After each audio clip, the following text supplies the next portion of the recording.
British advanced pain clinic, నొప్పి మాయం, surgery దూరం. For appointments 9155515563.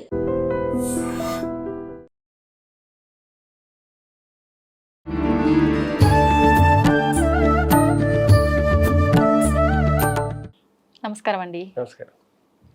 అంటే చాలా వరకు కొంతమంది ఆలోచిస్తూ ఉంటారు, కొన్ని రకాల పక్షులు ఇంట్లోకి రాగానే ఇంట్లో ఉన్న దరిద్రం అంతా పోయింది, ఇంకా ఈ పక్షి వచ్చిందంటే లక్ష్మీదేవి రావడానికి సంకేతం అంట, ఇప్పుడు నుంచి కొంచెం మా ఇబ్బందులన్నీ తొలగిపోతాయి అని చెప్పి భావిస్తూ ఉంటారు. కొంతమంది ఏమో కొన్ని రకాల పక్షుల శబ్దాలు వినిపించినా, ఇంట్లోకి తరచూ పక్షులు రావటం గమనించినా కూడా ఏదో ఇబ్బంది రాబోతోంది అని చెప్పి బాగా గట్టిగా విశ్వసిస్తూ ఉంటారు. నిజంగా ఇలాంటివి ఉంటుంటాయా? ఒక పక్షి రావటము పోవటం వెనక మంచి చెడులు అనేది మన జీవితం డిసైడ్ చేయబడుతుంది అంటారా? అవుతుందండి. ఎందుకంటే మన విశ్వం అంతా కూడా ఒక శక్తి కేంద్రం. ఇప్పుడు చూడండి, అల్పపీడనం ఏర్పడింది. అది ఏం చేస్తుంది? అల్పపీడనం అంటే ఈ ప్రెషర్ ఎక్కడైతే ఎక్కువగా ఉంటుందో తక్కువలకి ప్రయాణం చేస్తుంది. ఎప్పుడు ఒక దిశలో వెళ్ళదు. అది ఎవరు ప్రిడిక్ట్ చేయలేరు, అది ఎంత పెద్ద వాతావరణ శాఖ అయినా. ఇదంతా ఏంటి అంటే ఒక ఎనర్జీ, ఒక ప్రెషరు, ఒక వాక్యూమ్ క్రియేట్ అయిన చోట ఇవన్నీ మారుతూ ఉంటాయి. అలాగే ఈ విశ్వం అంతా కూడా ఒక శక్తి కేంద్రం. మనలో కూడా చాలా శక్తి ఉంటుంది. దీన్ని ఆరా అంటారు. మీరు గమనిస్తే కొంతమందిలో అది ఎక్కువగా ఉంటుంది, కొంతమందిలో తక్కువగా ఉంటుంది. దాని మీద చాలా సినిమాలు కూడా వచ్చాయి. రోబో అనే సినిమా ఆరా మీద వచ్చింది కదా.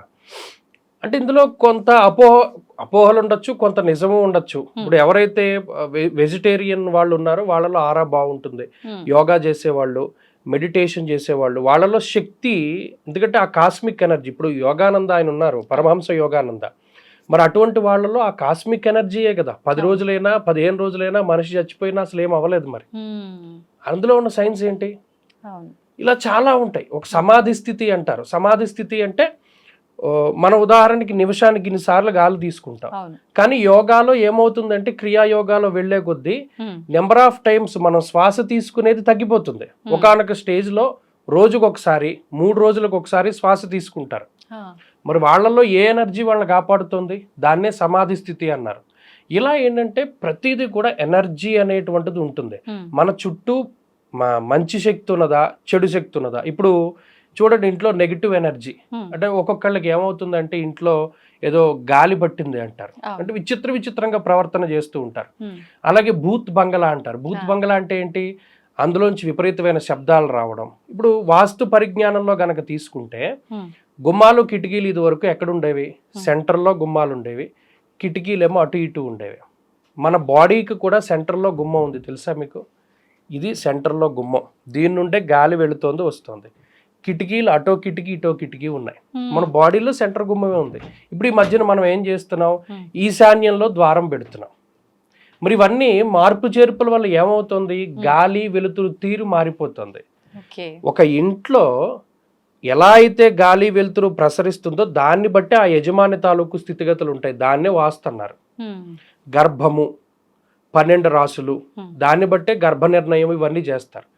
ఇప్పుడు ఏమైంది? మన ఇల్లు ఉంది. మీరు ఇప్పుడు కొన్ని ప్రాంతాలు చూస్తే శ్మశానాల్లో కూడా ఇల్లు కడుతున్నారు. ఒరిజినల్గా శ్మశానం అంటే ఏంటి? మనకు ఒక శ్లోకం చెప్తారు కంచి పరమాచార్యుల వారు. ఏంటి?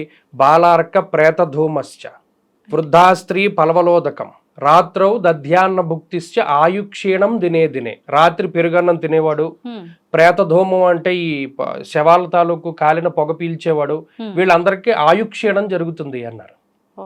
శల్యవాస్తు అని ఒక వాస్తు ఉంది. శల్యము అంటే ఎముక. ఈ ఏ ఎముకల మీదైతే ఇల్లు కట్టారో దానికి ఒక్కొక్క ఫలితం చెప్పేస్తారు. వాస్తులో 16 రకాల వాస్తు శాస్త్రాలు ఉన్నాయి. మన ఇల్లు ఏదైతే ఉన్నదో అది ఒక శక్తి కేంద్రం. ఆ ఇంట్లో పాజిటివ్ ఎనర్జీ ఉంటే ఉండేటువంటి వాడికి అది దోహదపడుతుంది. ఆ ఇంట్లో నెగిటివ్ ఎనర్జీ ఉంది అంటే ఏంటి సంకేతం? ఇవే ఇబ్బందులు వస్తూనే ఉంటాయి. మీరు అన్నారా ఈ పక్షులు, గబ్బిలాలు ఉన్నాయి. గబ్బిలాలు ఎక్కడ తిరుగుతాయి? పెద్ద అపరిశుభ్ర ప్రాంతాల్లోనూ, మర్రి చెట్ల కింద, వీటిలో తిరుగుతాయి. అలాంటిది ఒక గబ్బిలం మన ఇంట్లోకి వస్తుంది ఫ్రీక్వెంట్ గా అంటే ఏంటి? మన ఇంట్లో నెగిటివ్ ఎనర్జీ ఉందనే కదా.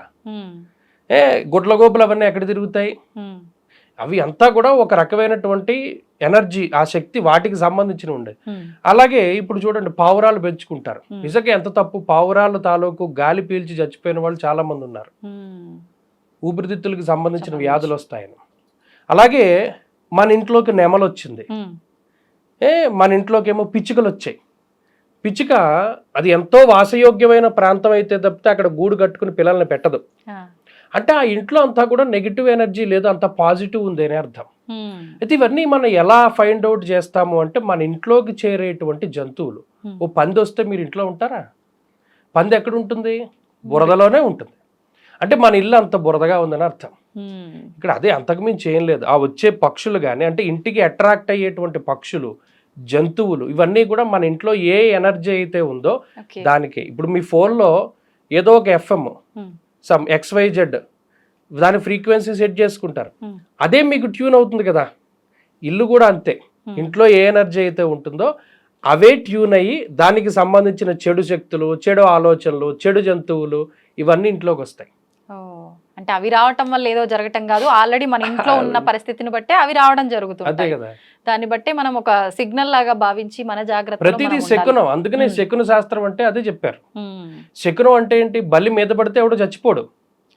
మరణానికి ముందు వచ్చేటువంటి కొన్ని సంకేతాల్లో అదొక భాగంగా చెప్పారు. అంతేగాని బలి మీద పడితే చచ్చిపోడు ఎవడు.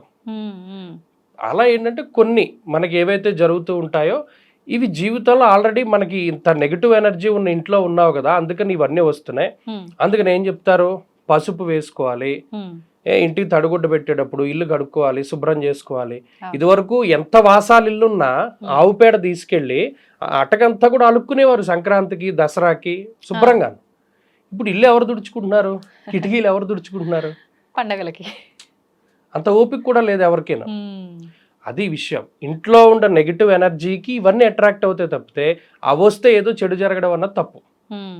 అంత మన భావన అంతే అది. అంతే. ఇప్పుడు మీరు ఇందాక గబ్బిలం అన్నారు కదా, ఒకసారి అట్లా గబ్బిలం వచ్చింది అంటే ఆ ఇంట్లో ఉండడానికి పనికిరాదు, ఒకవేళ ఉండాల్సి వస్తే కనుక ఖచ్చితంగా ఇంటికి సంబంధించిన పూజ ఏదైనా చేయించుకున్న తర్వాత ఆ ఇంట్లో ఉండాలి, లేదంటే అరిష్టము అని చెప్పి అంటుంటారు. ఇది నిజమే అంటారా? ఇప్పుడు మీకు క్వశ్చన్ లోనే ఆన్సర్ ఉంది. పూజ చేయించుకోవాలి. పూజ అంటే ఏంటి? అక్కడ పాజిటివ్ వైబ్రేషన్స్. ఆ మంత్రం, యంత్రం, తంత్రం ఏదైతే ఉన్నదో దానికి సంబంధించి అది చేసుకున్న తర్వాత అప్పుడు ఆ దోషం పోతుంది. అంటే ఈ నెగిటివిటీకి ఆ పాజిటివిటీ తోడవుతుంది, అక్కడైతే న్యూట్రల్ అవుతుంది. ఓకే, అది దానిలో ఉన్న అంతర్యం. అది మొత్తానికి ఇవన్నీ నమ్మొచ్చు అంటారు? ఖచ్చితంగా నమ్మాలి, జాగ్రత్త పడాలి, ఏదో ఒక విధానాన్ని ఆచరించి దాని నుంచి బయటపడాలి. బొద్దింకలు మీ ఇంట్లోకి వస్తున్నాయంటే దాని అర్థం ఏంటి? బాలేదనే కదా, శుభ్రత లేదనే కదా. అవును. మరి ఇవన్నీ మన ఇంట్లో ఆల్రెడీ ఉన్నదానికి ఇవన్నీ అట్రాక్ట్ అవుతాయి తప్పితే ఇవి వచ్చేవో పాటు చేస్తాయన్న సంకేతం ఏం కాదు. ధన్యవాదాలండి.